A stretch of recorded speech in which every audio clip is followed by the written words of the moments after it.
Chicken and mutton கிரேவியே தோந்து போகிற அளவுக்கு ரொம்ப டேஸ்ட்டாகவும் அதே அளவுக்கு ரொம்ப ஈஸியாகவும் பண்ணிடலாம்.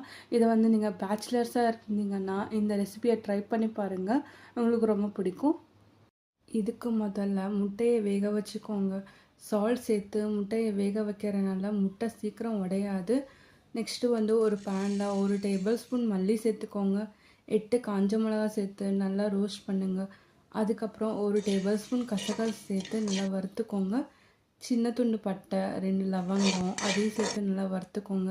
1/4 டேபிள் ஸ்பூன் பிளாக் பெப்பர், ஒரு 1/2 டேபிள் ஸ்பூன் வந்து ஜீரகம் சேர்த்து அதையும் நல்லா வறுத்து ஒரு பிளேட்டில் வந்து மாற்றி வச்சுக்கோங்க. நெக்ஸ்ட்டு வந்து ஒரு பேனில் 2 டேபிள் ஸ்பூன் கடலை எண்ணெய், அதுக்கப்புறம் ஒரு பெரிய சைஸ் வெங்காயம், கொஞ்சமாக தேங்காவை நல்லா வதக்கிக்கோங்க. இந்த அளவுக்கு நல்லா வதக்கினதுக்கப்புறம் 2 பழுப்பு தக்காளியை சேர்த்து அதையும் இதில் சேர்த்து நல்லா வதக்கிக்கோங்க. கொஞ்சமாக கருவேப்பிலை சேர்த்துக்கோங்க.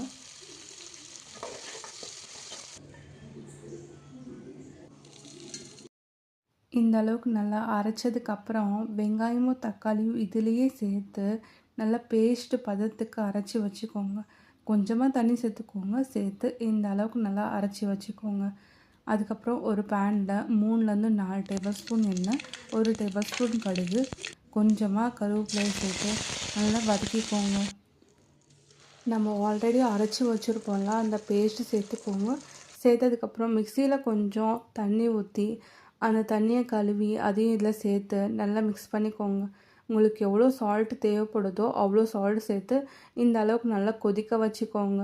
அதுக்கப்புறம் நம்ம ஆல்ரெடி வேக வச்சுருப்போம்ல முட்டையை, அதை இதே மாதிரியே கீறிக்கோங்க. கீறி அதையும் இதில் சேர்த்துக்கலாம். இங்கே நான் ஒரு மிஸ்டேக் பண்ணிட்டேன். என்னென்னா இஞ்சி பூண்டு பேஸ்ட்டை வந்து சேர்க்கவே இல்லை. அதனால ஒரு பேனில் கொஞ்சமாக எண்ணெய் ஊற்றி இஞ்சி பூண்டு பேஸ்ட்டு 1 டேபிள் ஸ்பூன் சேர்த்து இந்த அளவுக்கு நல்லா வறுத்துட்டு அதையும் இதில் சேர்த்துக்கிட்டேன்.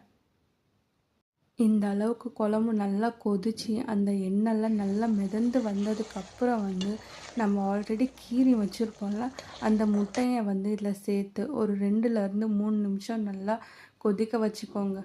ரொம்ப நேரம் வந்து கொதிக்க வைக்கணும்னு அவசியம் இல்லை. எக்கு சேர்த்து ஒரு 2 நிமிஷத்துக்கு அப்புறம் வந்து நீங்கள் ஆஃப் பண்ணிடலாம். நான் ஆல்ரெடி ஒரு மிஸ்டேக் பண்ணல, இஞ்சி பூண்டு பேஸ்ட்டை வந்து சேர்க்கவே இல்லை.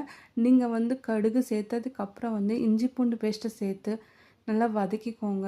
வதக்கி அதுக்கப்புறம் கருவேப்பிலை சேர்த்துக்கோங்க.